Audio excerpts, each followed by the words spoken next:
Right, good morning guys. It is a breakfast wash up. Time is 5 minutes past 6. So I've got myself all sorted out. I've done my shave, my makeup, I've got my work stuff on. So I'm all ready for work. Here's the April badge.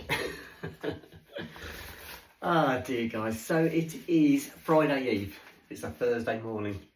Right, I keep getting a lot of people say to me, or lots of messages coming through saying, what do you do? What's your job? I've answered this before loads of times, but I'm a motor mechanic.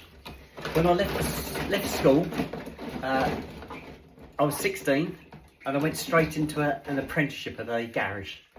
And I did a 4-year apprenticeship and became a motor mechanic. Now I can remember the very first day I turned up at the garage and I was shown around the workshop and introduced to all the technicians. I can remember all the technicians saying to me, you don't want to be doing this, you get out while you can. Nothing's changed, guys. The same information is passed on to apprentices today. Leave while you can. Back then, it was so much easier. It was so much easier. A lot more simple. Back then, you could actually fix a car on the side of the road. It's not so much the point now. It doesn't seem to happen so much now. A lot of the faults on cars now are electrical issues, and the vehicles end up getting towed into garages. Put warning lights on, they won't start, lots of messages and flashing lights, and that's it, into the garage. But back then it was different. You could tinker under the bonnet, play with the points, and you could get the things going. But yeah, those were the days. Looking back, all the techs I've probably started work with, well, they'll all be retired. There won't be any of them working anymore. Probably a lot of them won't be around either. This was back in 1976, guys. Do you remember the summer of 76? Oh, that was a scorcher. That was a scorcher. That will live with us forevermore. I think that was a horrendously hot summer, that one. So yes, I'm a motor vehicle technician, have been since I left school. I've been at it now 50 years.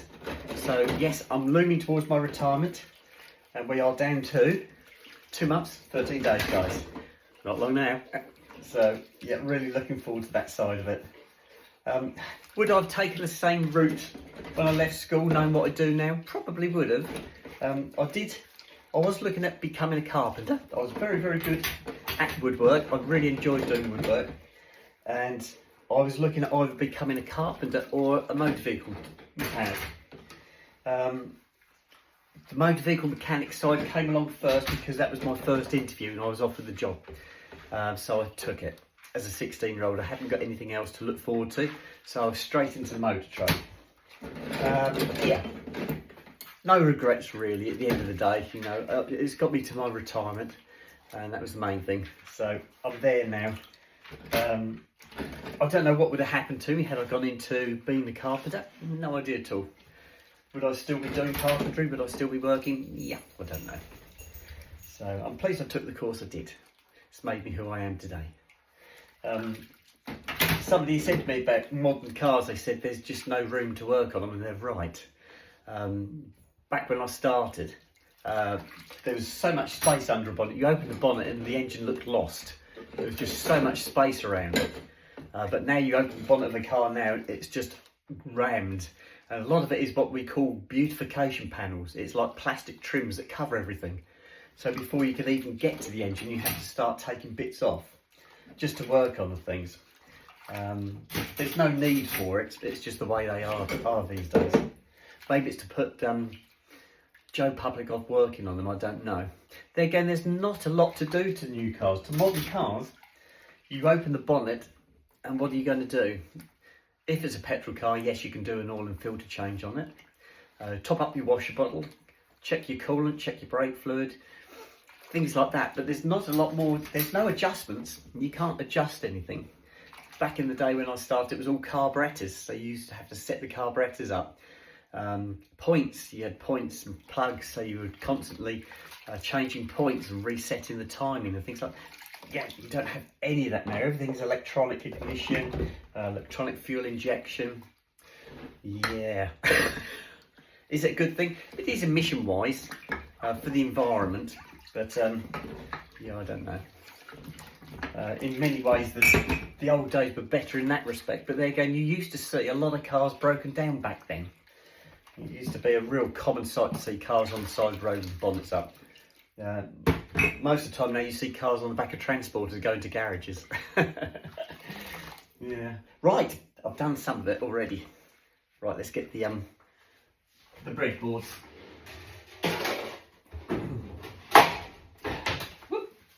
I've used all my plates up. This morning I had one plate left in the cupboard. I thought, yeah, I need to do some washing. I should have done it yesterday, but I was just too tired. Yesterday was a brilliant day, as in, I think it was like the pressure was released, because there was a lot of pressure built up over the last few weeks with health issues, and it was good news yesterday, so that was so nice. Like, gave us a breather. It's like, oh, thank goodness for that. I slept really well last night, and I'm pretty sure Skippy did as well. So that was lovely. So, still ongoing. We've still got other things to sort out, guys, but yeah, that was good news. So, yeah, I'm back to Cambridge today. So I've got today, which is Friday Eve, and Friday tomorrow. So, well, thank God for Friday. So 2 more days to go this week. Into the weekend, I've got a laser session on Saturday morning, first thing Saturday morning, and then I've got my nails at lunchtime. That's the only things I've got booked. I want to go and see my mum and dad this weekend. I saw Peter last weekend. I'm alternating between Peter one weekend and my mum and dad next, and just doing it like that now. So yeah, I'm looking forward to that. I did see my mum and dad on Saturday evening last week because we went out for a meal, because it was my dad's birthday, and that was really good. So both my sisters turned up. My younger sister had a lovely dress on, so that was really nice. My elder sister was more conservative with her choice, as in a woolly pully, because it wasn't particularly warm, but it was lovely. A really good evening, really good evening. Right, so here we go. What we're going to go for next? We do the plates. Oh. I haven't got a lot of time to do this, so I need to get this done now. Break the back of it. If I can put the plates up, they're really heavy. Hang on. Oh. I went up to the council tip probably a couple of years ago now to dispose of items. The items weren't mine. It was a friend who was going into a care home, and we had to clear out his flat because he didn't need certain things. He didn't need any cooking implements because he was going to be in total care, so he wasn't going to have to be cooking for himself. So we had to get rid of everything. Some of it I managed to sell on to give him some money back. A lot of it I couldn't sell on. And I went up to the council tip to get rid of a lot of the things that we couldn't sell on. And I had a whole pile of plates, saucers, cups, things like that. And I threw them into the general waste skip. And this attendant at the council tip came over to me and said, "Oh, you don't want to be throwing those in there?" And I said, "Why not?" I said, "They're only plates." He said, "Yeah, they go into hardcore." And I went, "Oh, righto." It was a bit late. I wasn't going to climb in the skip to get them out. But yeah, he said I should have thrown the plates and the cups into the hardcore. So, but I'm pretty sure you get charged for hardcore. I think if you go and take bags of hardcore to the council tip, you can only put so many bags in there, or you get charged for putting so many bags in there. I'm not 100% sure. I've never done it. But yeah, I was told I should have put my plates and my cups into the hardcore. Too late now. It's all gone. All cleared up. That was something else I did when I moved out from my exes, when we split up and I moved out. I'd got a whole cupboard full of VHS videotapes, DVDs, things like that you played once, put them in the cupboard, and they stayed there forevermore. And I had a whole cupboard full of them. And the wife said to me, or the ex-wife said to me, "What are you going to do with those?" I said, "I don't know. Can we sell them?" She said, "Oh, they're not worth anything." So I said, "Okay." So I took them down to the council tip again. And there was a special container there for things like DVDs and videotapes. And I went to put them to the container, and there was a fella there in a little van, and he just turned up to start to empty it. And I said to him, oh, I said, do you want these? He said, oh, yes. He said, what have you got? And I had boxes and boxes of them. He said, oh, thank you very much. And so we just stacked them in the back of his van. I presume the council tips they sell on what they can, or recycle what they can to make money out of it. But yes, so all those DVDs and videotapes I'd got all went straight into the back of a van. That was good. Yeah, goodness me, that was some years ago now. That was something I used to do back then. And rather than take the children to the pictures and have a night out of the pictures, because it would work out about £100 if I took the 2 children, myself and my wife, out for a visit to the pictures, which we used to do once a month. It used to cost me £100. With the to and the from the actual location, it was usually Ipswich we went to. So we'd go to the Ipswich pictures. We'd go there, we'd pre-buy the tickets, go there. So once we got there, we'd do that and then come out, and then we'd drive home. But instead of stopping, instead of going all the way home, we'd stop off and have a meal. So every time I did a trip to the pictures, it was cost me £100. This was back in the 1990s, I should imagine this was. So that was a lot of money. I know, Sooty, I can hear it as well. There's something scratching. See that pillar above my head? Like I imagine there's a beam in there, support beam. I don't know for sure, but I'm pretty sure there's a support beam. And I think it's like plasterboard covering something. And there's something in there like a mouse. And you can hear it scurrying along every now and again and scrapping. It doesn't come into the house. I don't know where it goes to, but you often hear it scrapping. And that's what Sooty's just coming because he's heard it as well. He's stood right behind me. Did you hear that, Soot? Did you? I can see him wagging his tail. So, yeah. So, those were the days when you used to have DVDs. I haven't even got a DVD player anymore. I had a DVD and a VHS tape player combined. And when I moved out from my ex's, I think I had about 3 of them up in the loft. So I advertised those and I got rid of those really quick. They went really quick. I didn't get a lot for it, it was sort of £20, something like that. But it moved them on. And I think I must have had about 5 TVs up in the loft. These are TVs that were still working, but people have uprated their TVs to bigger ones, and the old ones went up in the loft. Everything went into the loft. And so I cleared it all out. Or as much as I could anyway. Right. So, doing pretty well, guys.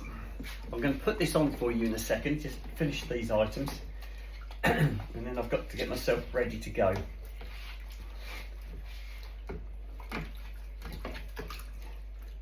It feels quite mild. I did step out the back door when I let the boys up the garden first thing this morning. It feels quite mild, so it must have clouded up last night because it was clear when I went out for a walk yesterday afternoon and I saw the moon coming up, and I thought, oh, it's going to be a sharp frost if it stays clear like this. But it feels really mild, so it must have clouded up.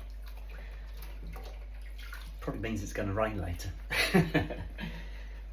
Right, guys, where do I want to put that? It's a bit of a balancing act here.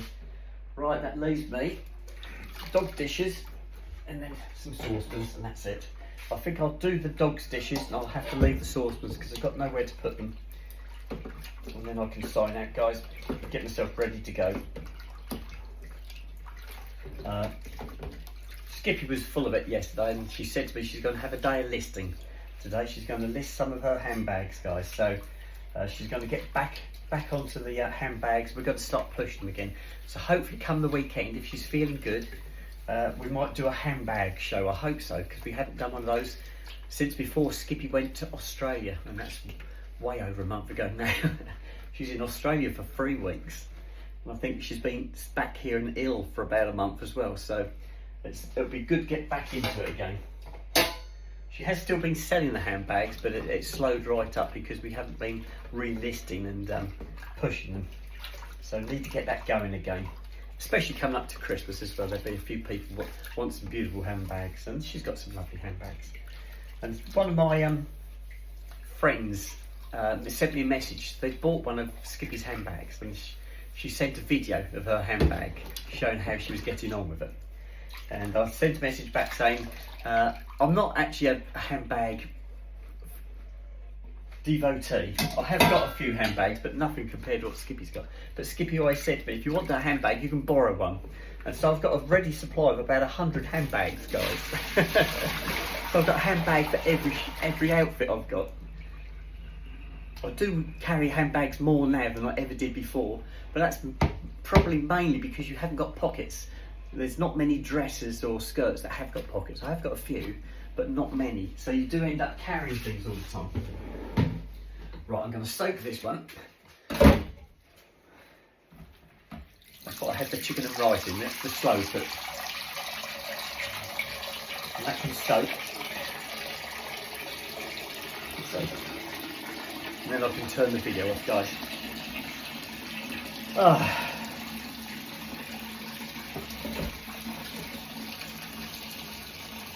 Nearly there.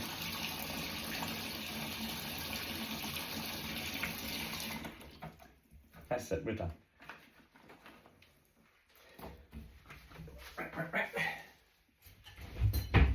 Right, let's get this video on for you guys. It is 16 minutes long.